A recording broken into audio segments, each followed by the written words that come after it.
Hi, so this is the video explanation of the handout for Chapter 2, Short Selling and Margin. So with the stock market, you're able to sell something before you purchase it, which is a huge advantage in the stock market because if the price is declining, you can make profits on falling prices if you sell the stock short. So in the first example here, we're going to sell short, and what we're selling short is what we call a round lot, which represents 100 shares of stock. So we're going to sell 100 shares of stock at $20, which means if we sell something for $20, 100 somethings for $20, we're going to make $2,000 profit or $2,000 of revenue for selling 100 shares at $20. Now, if we sell something, we're going to have to eventually buy it or repurchase it at a certain point. So if I repurchase at 18, and remember when you purchase something you pay money, so you have negative money. So if I'm selling short at 20, I'm going to get $2,000, and when I buy it back at 18, I'm going to spend 1,800. So the difference between what I purchased it at and what I sold it at first and repurchased it at is a $200 profit. So that's how when the stock price goes from 20 and falls to 18, I can make money, a profit on a short sell. Now a long position, if I take a long position at 20, that means I'm buying the stock first. So if I buy the stock at $20 and I'm buying 100 shares, that's going to be a $2,000 purchase. And now if I sell at those 100 shares I bought at 20 and 18, I'm going to get $1,800 back. So you can see here how this is a $200 loss.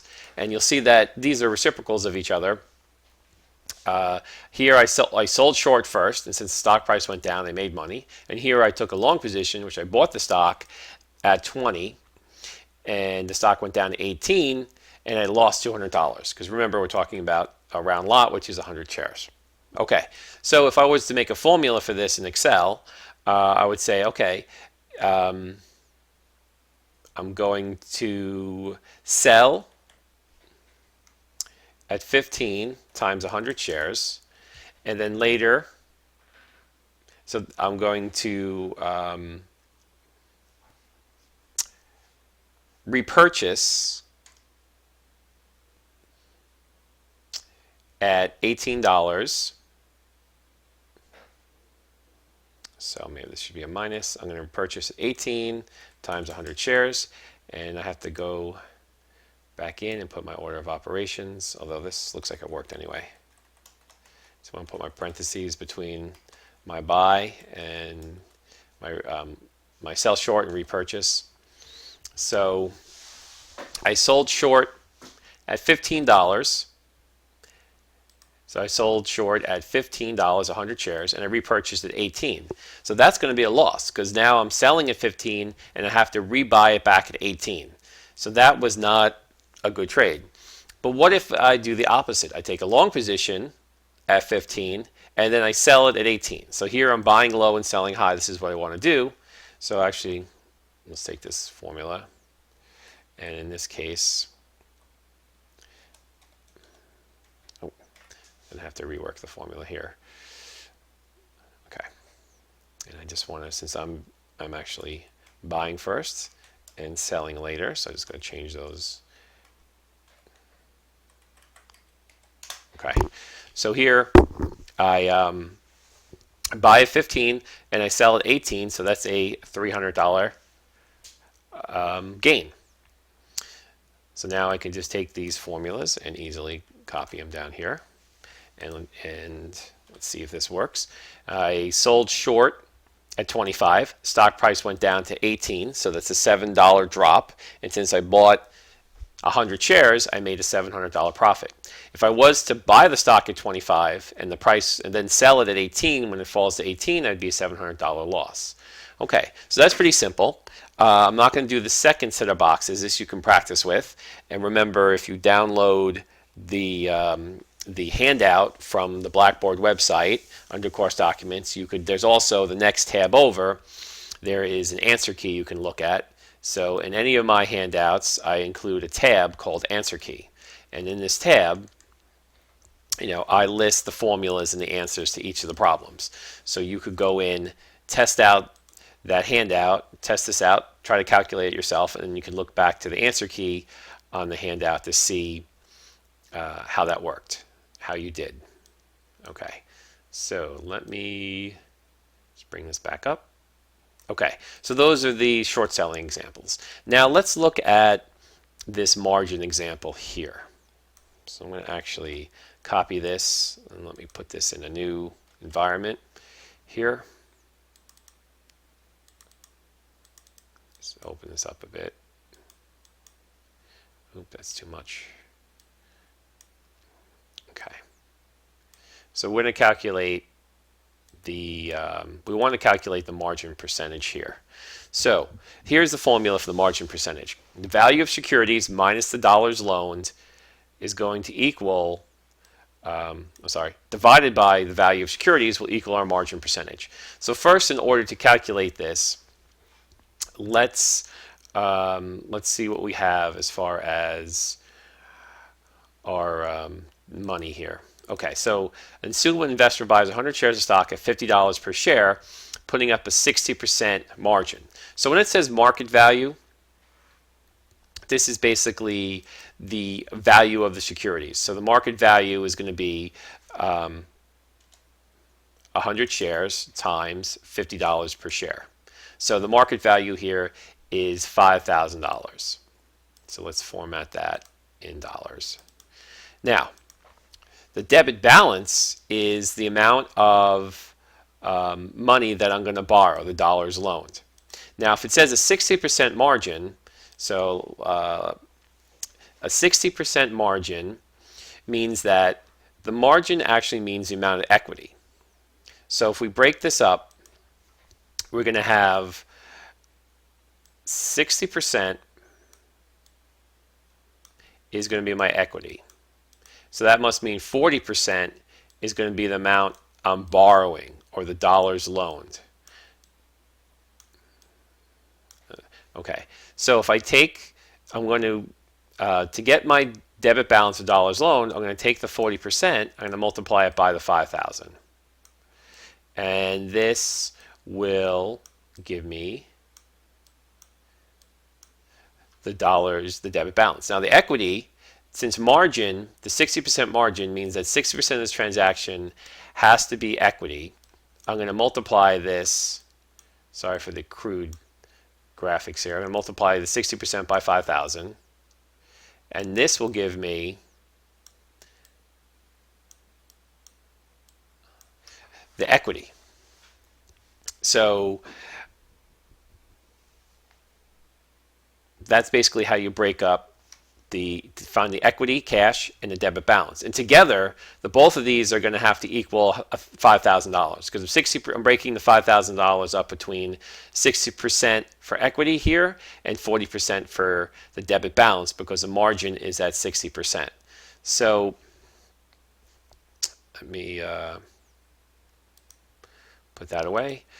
So what I'm going to do here for the debit balance, I'm going to take the 5,000 and I'm going to multiply 1 minus my margin percentage, which is 60%, to get my debit balance. And for my equity, I'm going to take the 5,000, I'm going to multiply it by my margin percentage. So together, these are the 5,000. So what is the debit balance for the transaction? That's going to be 1 minus the margin percentage. So 1 minus 60% would be 40% times the 5,000. And the equity position would be the 60%, which is because margin equals equity. These two equal each other. It's the same thing. So I'm going to take the 60% times the 5,000 to get my equity position. So now the last question is, if the stock price rises to $60 per share, what is the investor's new margin position? Okay, so the stock price, this is where this formula up here comes into play. So the value of the securities is going to be the $60. Make this bigger. It's going to be the $60 per share. Okay, $60 per share times the 100 shares. This is the new value of the securities. Let's see. So I'm going to. So this is the value of the securities. So then we have to figure out what is the dollars loaned. So we want to figure out the dollars loaned, which is also called the debit balance. And that's something the book uses, so I'm trying to put the terms here in case you read it in the book and you get confused. This we already calculated. It's right here, 2,000. So that doesn't change. The amount of money we borrowed in the initial transaction at 50,000 is not going to change because the stock price went up. So these are the dollars loaned. Okay, so we have the value of securities, dollars loaned, and the value of securities again, which is still the same number. So this hasn't changed. So these are our three inputs. So if I want to calculate the margin percentage, so over here, if I want to calculate the new margin percentage, I'm going to take the value of the securities, 6,000, minus the dollars loaned, and I'm going to divide that by the value of the securities. So here's my new margin percentage. So let's put that as a percent, and my answer would be 66.7%. And just open it up. Okay, so that's how you would calculate this margin example. So we're going to bring this over to the handout, and this would be the, paste the numbers in there. That would be the answer to the first question. Now, give yourself a moment. I'd like you to try and complete the second question before I explain it. So you can just pause this video, try out the second example. And when you're ready, resume, and I'll go over it. So let's take this question here. Okay. And we're going to overlay. Okay, so now we have a new question here. I buy 100 shares. I buy 100 shares of stock at $40 per share, so my market value is going to be 4,000. And the market value is really just the amount of shares times the purchase price.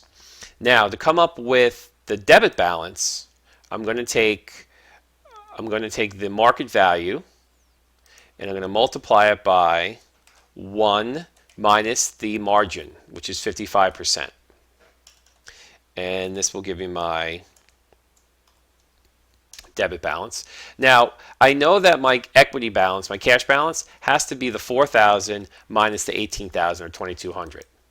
So, but to calculate it, you could also take the market securities multiplied by the margin percentage. So you see how it's the same amount? So the last question is going to be, if the stock price rises to $48 per share, what is the investor's new margin position? Okay, so we're going to use this formula up here to calculate the new margin. So, first thing we have to do is figure out what is the new value of the securities. The value of the securities is going to be the new share price, right here. So, $48 times the 100 shares, which is right here, 100 shares. So, the value of the securities is $4,800. Now, the dollars loaned, your debit balance, doesn't change. This doesn't matter where the stock price goes, up or down, the debit balance remains the same because you established it when you made the opening position, and the dollars loaned doesn't change. What changes is the amount of equity you have, and that's what we're trying to calculate here. So we're just going to bring this $1,800 down here because we already calculated that before. And the value of the securities, this is the same term. Why would it be different? You know, just because it's at the bottom of the equation versus the top. And that, again, is the $48 times 100 shares. So, to calculate our new margin, we're going to take, and I'll do this, I'm going to do this over. I'm going to take the value of the securities minus the dollars loaned divided by the value of the securities. And that is our new margin, 62.5%. So open it up. Okay. So that would be the answer to the second problem.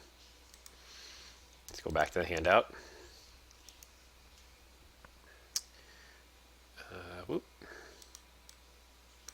Just want to paste that in there. Okay. Now I'll let you do the third problem by yourself. I don't need to go over it 3 times. We're moving down to the next problem, which is this margin call problem. So this is a new type of question. So let me post it up here. I lost the...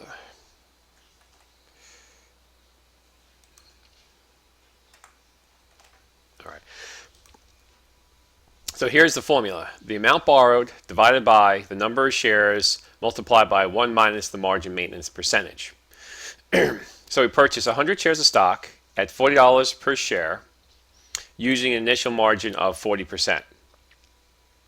So what we're going to want to know is the amount borrowed,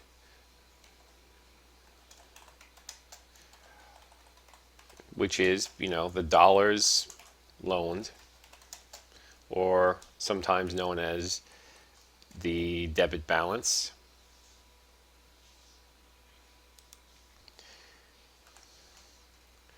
If we're talking about the first example, we called it dollars loaned or debit balance. Either way, we want to know how much it is, and we should know the equity,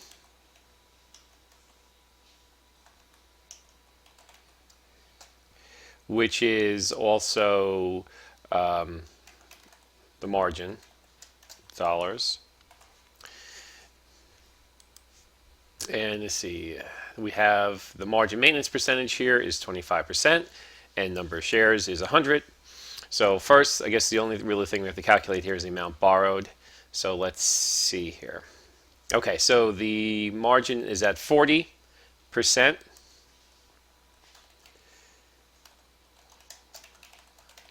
Just writing this over. Initial margin is at 40%. So the dollars loan, we know that the equity, let's do the market value, or the value, market value is going to be the 100 shares times the $40 per share. So that's the market value. To get the amount borrowed, I'm going to take the market value and we're going to multiply it by 1 minus the initial margin, and that's the amount borrowed. The equity amount is going to be the 4,000 market value times the margin. Okay, so let's do this formula up here. And the first part of the equation is the amount borrowed. And we know that that is 2,400. And then we need the number of shares. And we get that from up here, 100 shares. And then we're going to need the margin maintenance percentage. And that's right here. So let me just copy it from here. And that is 25%. So now we could calculate, okay, so let me calculate the margin call price.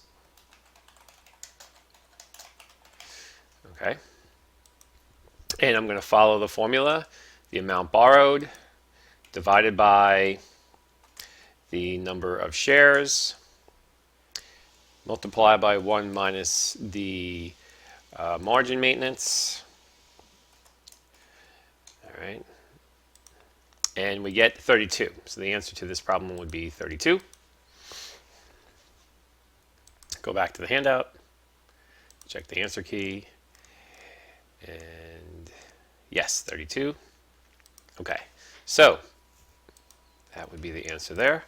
Let's go over this one more time. We'll try a different example. So let me just bring this over and we'll try a different example. So here, the market value would be 100 shares times 63. And that's the new market value. The initial margin is going to be, let's see, the initial margin is 55% in this case. I'll put the 55% here. And this will calculate the amount borrowed, which is going to be the margin the market value times 1 minus the initial margin. Okay, and we have times 1 minus the initial margin, and we get the amount borrowed. And here would be simply the market value times the initial margin. Together, these will add up to $6,300. Okay, so to calculate the formula, again, we have our amount borrowed, it's 100 shares, and a margin maintenance is now 30%.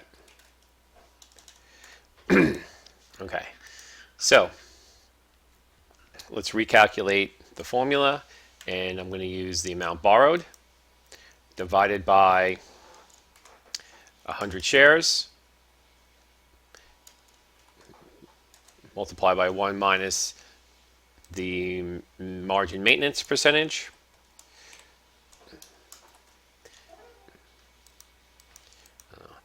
and 40.5 is the answer. Okay, so fairly straightforward. 40.5, and that would be, what does that mean though? Well, that means that if the stock price falls to $40.50, you're now below your 30% margin maintenance.